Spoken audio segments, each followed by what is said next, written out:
दोस्तों, आज की कहानी है ननंद जी। मैं दोबारा खाना नहीं बनाऊंगी, खाना है तो खाओ। तो चलो दोस्तों, कहानी को शुरू करते हैं। भाभी, आप खाना तैयार रखो, हम अभी बड़े भैया के घर से होकर आते हैं।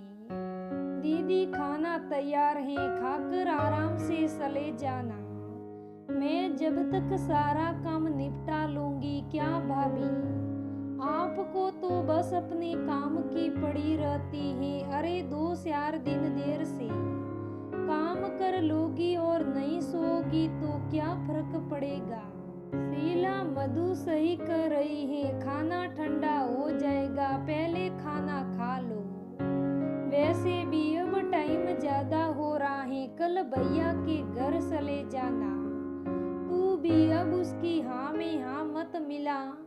अरे उनको पता चलेगा हम कल की आई हुई हैं और अब तक नहीं आए तो उनको बुरा लगेगा ना, बड़ी बहन ने कहा।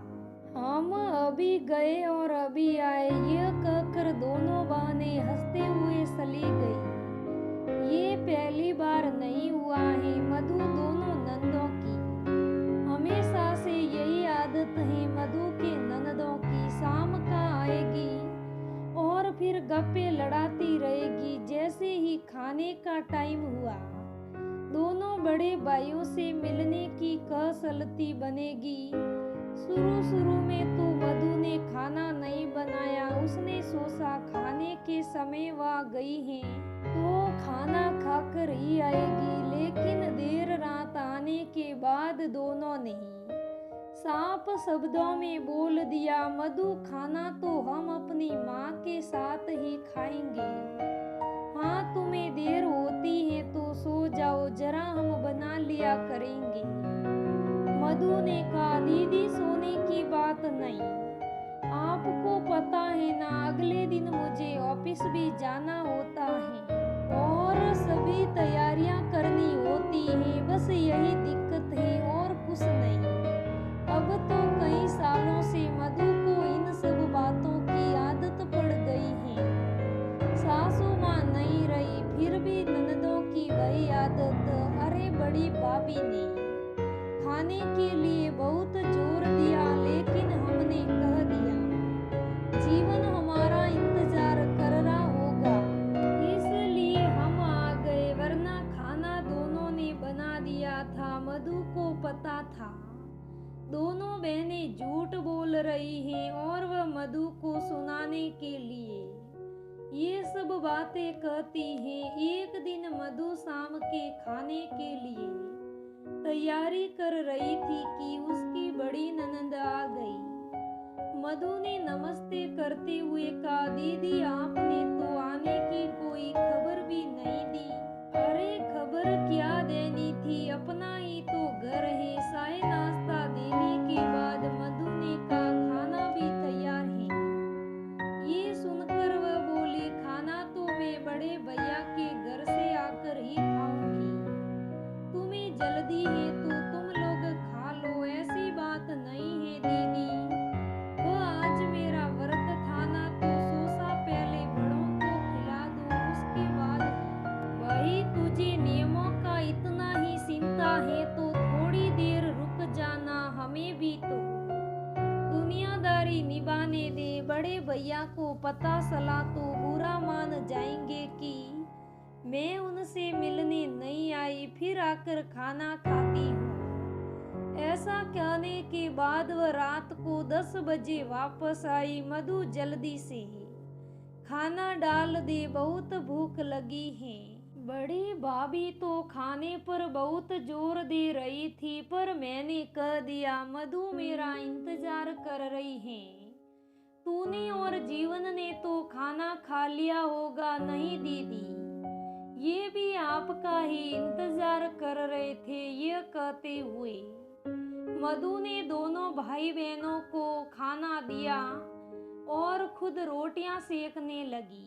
मधु रोटी लेकर आई तो उसने देखा कि उसकी ननंद रोटी को उलट पुलट कर देख रही थी। उसने पूछा, दीदी क्या हुआ? कुछ नहीं, मुझे रोटी कच्ची लग रही है। मधु दीदी ने फिर दूसरी रोटी ला दो, जीवन ने कहा। ये सुनकर मधु उनके लिए दूसरी रोटी अच्छे से सेक कर ले आई।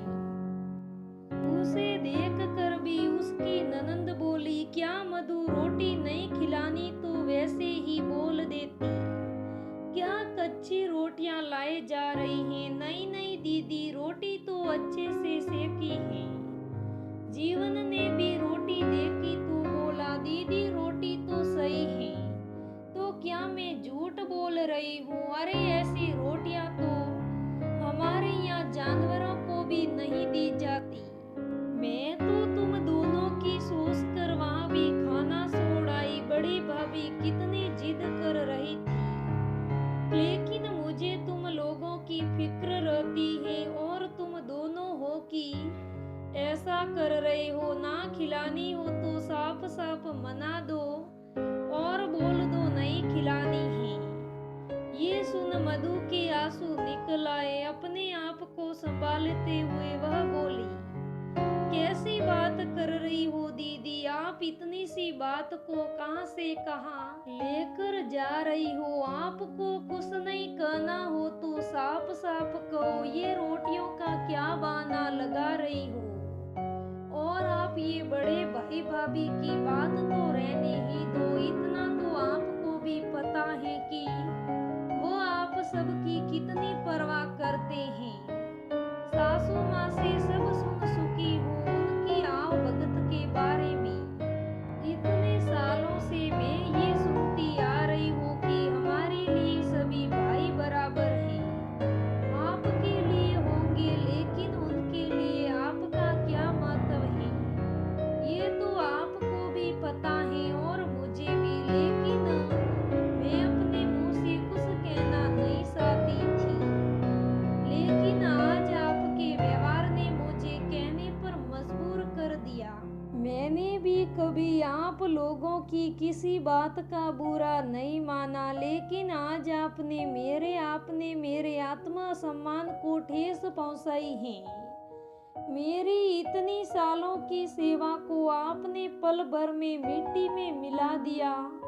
आपसे मैं हाथ जोड़कर यही कहना चाहूंगी, अगर आपको छोटों से इज्जत लेनी है तो बड़ों की तरह व्यवहार करना सीखे। अगर आपको मेरी कोई बात पसंद नहीं तो आप उसे प्यार से समझा सकती थी।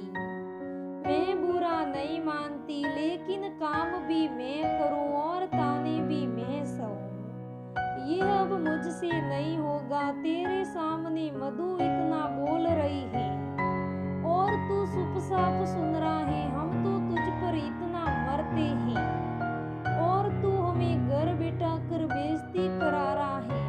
अगर मधु ने अपनी बातों के लिए माफी नहीं मांगी तो फिर तेरी सौकट पर फिर कभी नहीं सड़ूंगी। दीदी, अगर मधु गलत होती तो मैं एक बार नहीं 100 बार उससे माफी मांगने के लिए कहता। आप मेरी बड़ी बहन हो, इज्जत करता हूँ आपकी, लेकिन इसका मतलब ये नहीं कि आपकी गलत बात को भी मैं सही कहूँ। वह भी मेरी पत्नी है और आज तक उसने पलट कर जवाब नहीं दिया। हर बात की एक सीमा होती है, उसका भी आत्मसम्मान है। आप मेरी बड़ी बहन हो और आपके लिए मेरे घर व दिल के दरवाजे हमेशा खुले हैं। आप जब चाहे आओ और ये आपका ही घर है।